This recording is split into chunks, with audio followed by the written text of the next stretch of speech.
Hello à tous, bienvenue sur Slory TV. Je vous retrouve à nouveau avec une vidéo route.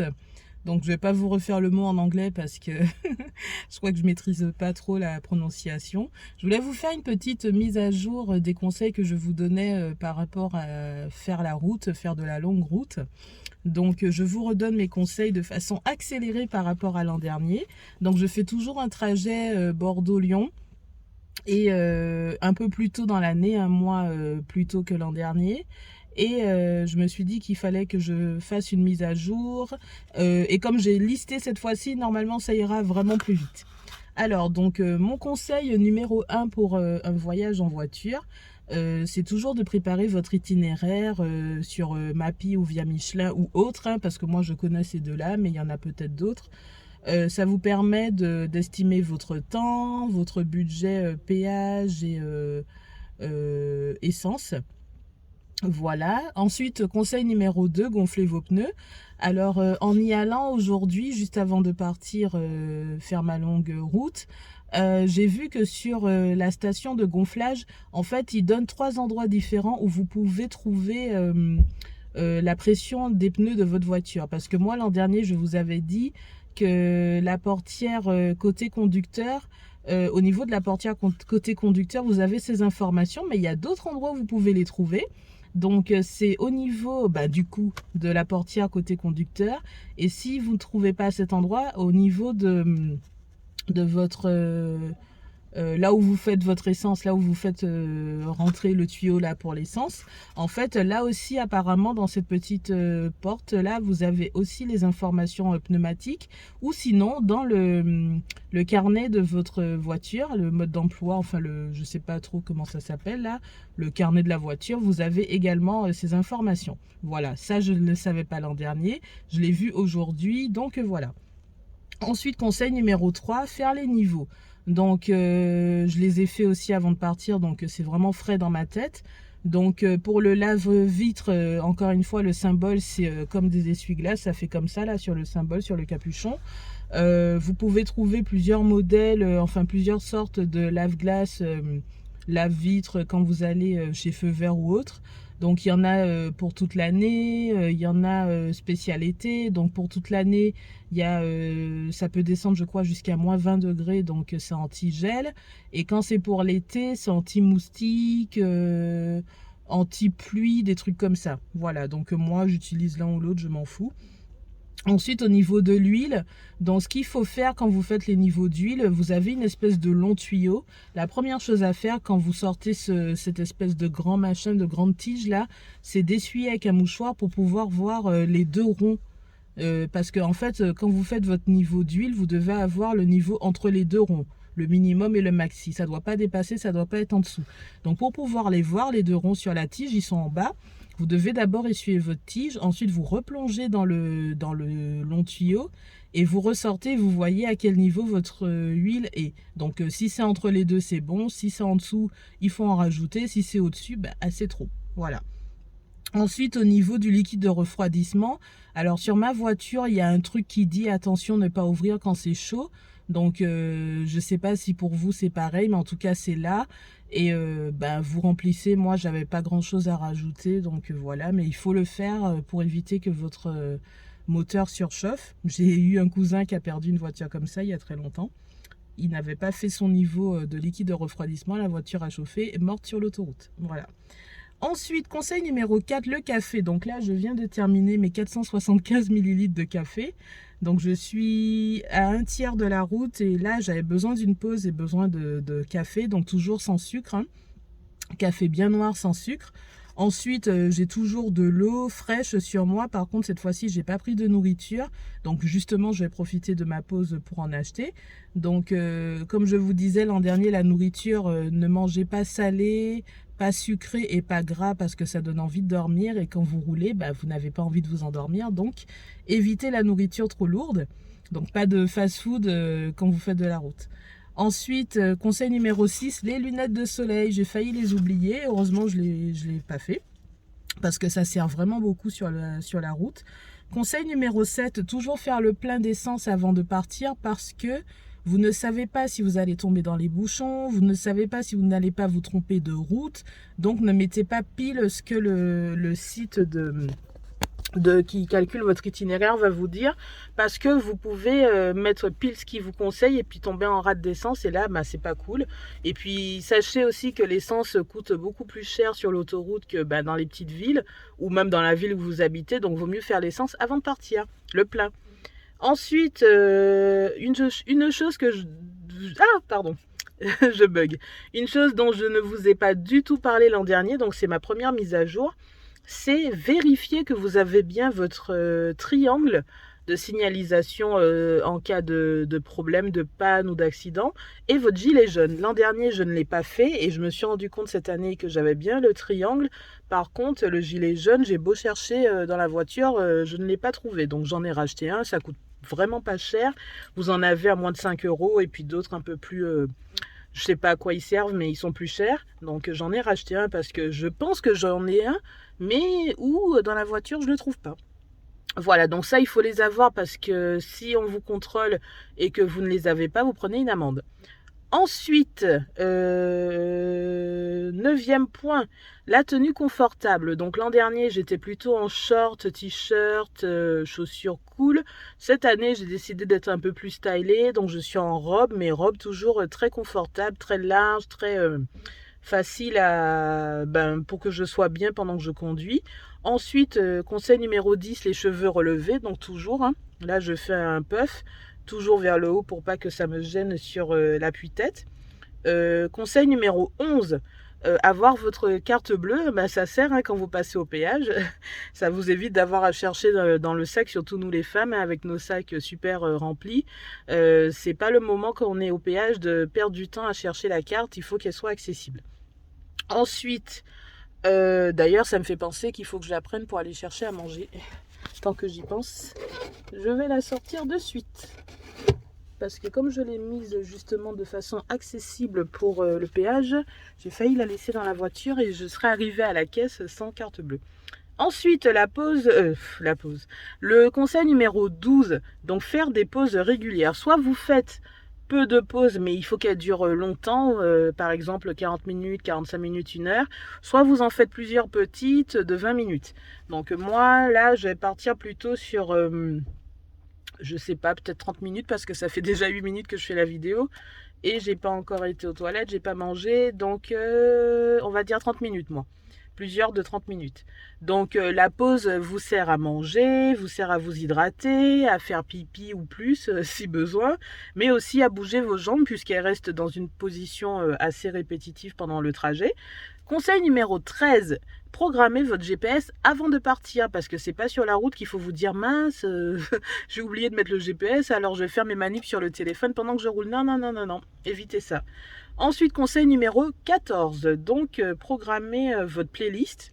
Programmez vos CD, surtout si vous avez beaucoup de routes à faire. Alors l'an dernier, c'était Romain Virgo que j'avais programmé. Cette année, c'est Buju Banton, puisque j'ai 2 CD cette fois-ci.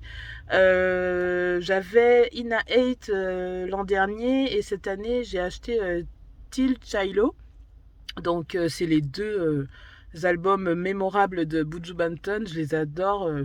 Bon, après, il y a plein de chansons que je ne connais pas dessus, mais du coup, comme j'ai beaucoup de temps, ça me laisse les écouter bien comme il faut. Je vous ferai un petit passage à la fin de la vidéo. Ensuite, conseil numéro 15, pensez à votre adaptateur allume-cigare téléphone. Donc moi, j'en ai acheté un l'an dernier, mais du coup, je l'utilise quand je suis à la maison aussi pour... passer des infos de mon ordi à mon téléphone. Du coup, j'en ai racheté un autre avec un cordon beaucoup plus solide. Celui de l'an dernier, c'était un cordon vraiment normal, donc pas solide. Alors que là, cette année, regardez, celui-là, il est vraiment très très solide. Donc, je le garderai dans la voiture. Ensuite, vos papiers. Donc, conseil numéro 16, ayez toujours avec vous le permis, la carte grise et votre truc d'assurance, là, le petit papier vert d'assurance. Et bien sûr, une chose que je ne vous ai pas dit l'an dernier, votre contrôle technique à jour. Donc, moi, je l'ai fait il n'y a pas longtemps. Du coup, ça m'est revenu en tête dernièrement. Je me suis dit, il faut que je le rajoute dans ma vidéo. Et enfin, pour finir, conseil numéro 17, ayez votre bombe anti-crevaison pour les pneus. Donc moi j'en ai deux, je vous ai montré ça l'an dernier. Ça m'a pas encore servi, heureusement je touche du bois. Et voilà, donc la vidéo fait 10 minutes, je m'arrête là. Donc 17 conseils, si j'en ai d'autres je ferai une deuxième partie de vidéo. Et je vous laisse en musique avec mon Buju.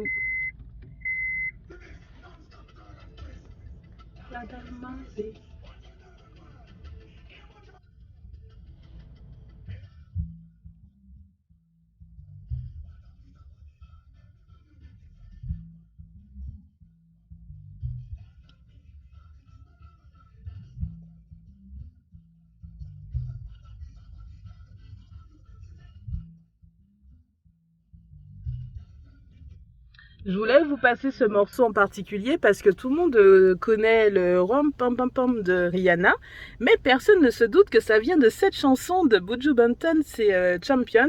Donc je vous en ai déjà parlé sur le blog à l'occasion de mes progrès quand je faisais du sport, mais cette chanson franchement je l'adore. Et puis je vous ferai peut-être un petit passage plus tard sur une autre vidéo de toujours Buju, parce que ça c'est un CD, mais il me semble qu'il y en a un autre avec... ah non, en fait ma chanson préférée elle est sur Ina 8. Enfin je sais pas comment ça se prononce. Voilà, bon je vous laisse, la vidéo fait 11 minutes. Et puis il faut que j'aille manger et qu'il faut que j'aille aux toilettes et que je poursuive ma route. Donc plein de gros bisous et puis à très vite pour une nouvelle vidéo. Et oui, n'oubliez pas de liker la vidéo, la commenter, la partager, vous abonner à Slory TV. À bientôt.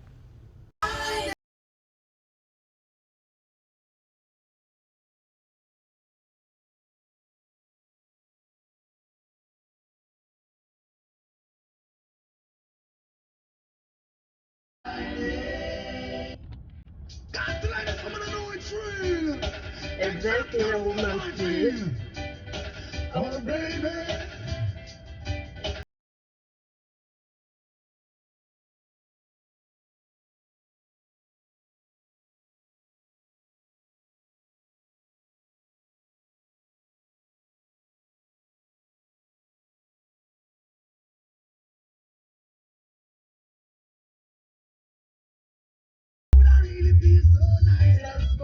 I don't wanna let you go. With you, I need no always. Inevitable. Without your cigarettes, I'm so damn miserable.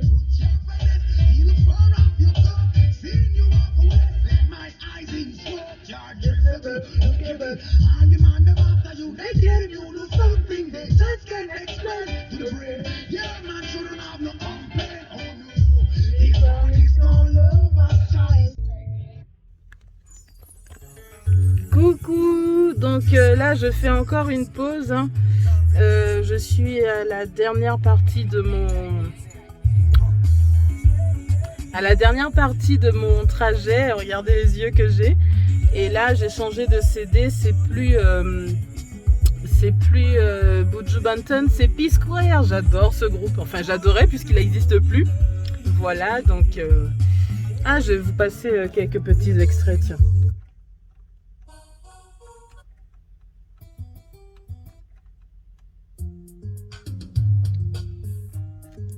Je pense que pour ceux qui me suivent, hein, vous avez à peu près les mêmes goûts que moi, non? Oh yeah, eh, eh, eh. Oh yeah, eh, eh, eh.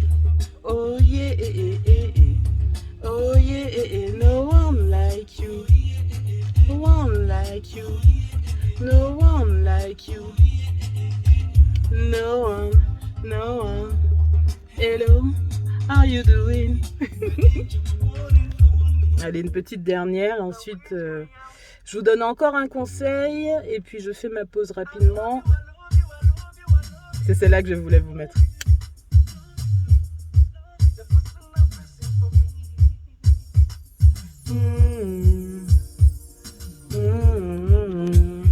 Oh yeah, I love you.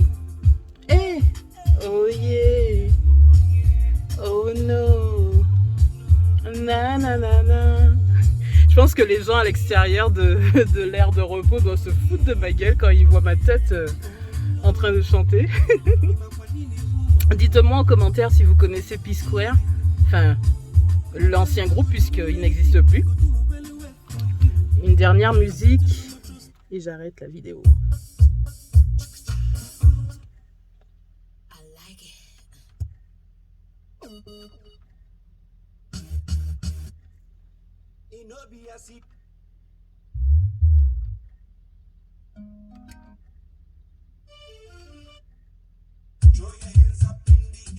In the air, in the air.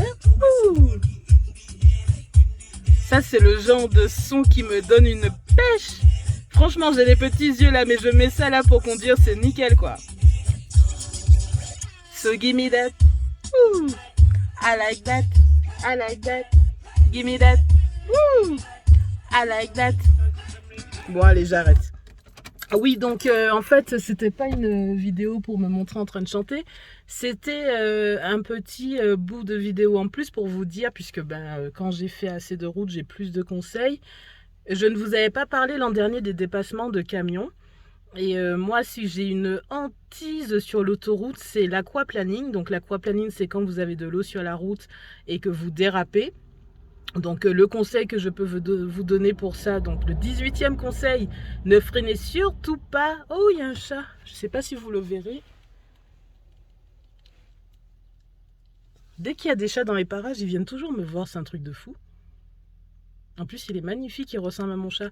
Donc, qu'est-ce que je disais? Oui, quand vous faites de l'aquaplaning, si ça vous arrive un jour, quand il y a beaucoup d'eau sur la route et que vous dérapez, ne freinez surtout pas. Au contraire, continuez de rouler, même accélérer. Ça vous évitera de déraper, de faire un accident. Ça m'est arrivé une fois de faire de l'aquaplaning. Et comme on en avait parlé quand j'ai passé mon permis, du coup, j'ai eu les bons réflexes. Ça, c'est le conseil 18 et le 19. Quand vous avez beaucoup de camions sur la route et que vous voulez les doubler et que vous avez peur, moi c'est vraiment le truc que je déteste sur l'autoroute, c'est les camions. Devoir doubler les camions, j'ai toujours l'impression quand je les double d'être aspiré. Et c'est pas une impression, je pense que vraiment ils sont tellement longs et ils aspirent un peu la voiture. Donc quand vous doublez un camion, surtout ne ralentissez pas, au contraire accélérez, regardez bien droit devant vous, au loin, au loin, au loin. Si vous regardez le camion, vous allez arriver sur le camion, ça c'est sûr. Et si vous ralentissez, vous allez sentir l'aspiration. Donc accélérez puisque vous êtes en train d'accélérer. Et regardez au loin, comme ça vous ne regarderez pas le camion, donc la voiture ne va pas être attirée par le camion. Voilà, bon allez, je finis ma pause, là c'est vraiment express parce qu'il est tard. Et je vous dis à bientôt, bisous.